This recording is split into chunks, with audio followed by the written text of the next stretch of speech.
Next, where do you work? Home, office, a little bit of both? Well, it's certainly a growing trend. But getting the right balances can be very tricky. Paulo Cabral reports from Brazil. 4 years ago, Priscila Pacifico joined a home office scheme that began in her company. Her main goal then was to get rid of the 2 daily hours of commute. But as time went on, she noticed there was much more to it for her, personally and professionally. Estou mais feliz trabalhando home office porque eu consigo cuidar. I am much happier working from home because I can take better care of myself if I'm not forced to be in the office at a certain time, even if there's nothing to do there.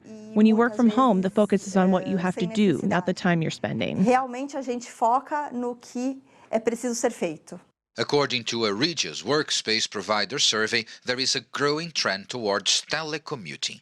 Right now, 59% of Brazilian professionals work out of the main office, usually at a home office at least 2.5 days a week, behind Mexico, first in the survey, slightly ahead of China, and above the world average of 52%. Looking at São Paulo's rush hour traffic or at commuters boarding its crowded buses, it's easy to understand why so many would be happy to avoid the daily commute to work.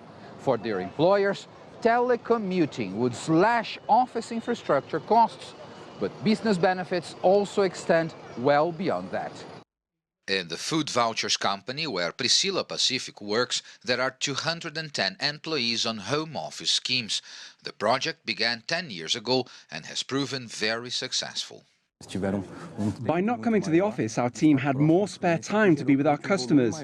And this has had actual impacts on sales, with growth of up to 40% for those who adhered to the home office scheme. So it's not only about cutting operational costs. A home office scheme can actually have positive impacts on business.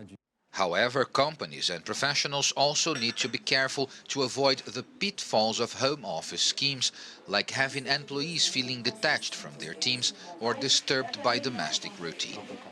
There are some issues that can happen working from home if this home office is not well structured. So, for example, if the place where the person decides to work from home is not adequate for the job, the family must be aware that once this person is working, they are at the office, so they cannot be disturbed and distracted. A daily commute to the office is well known as a source of stress for most people living in big cities. Those who manage to get rid of this routine say it means a lot of energy saved for more useful purposes. Paulo Cabral, CCTV, São Paulo.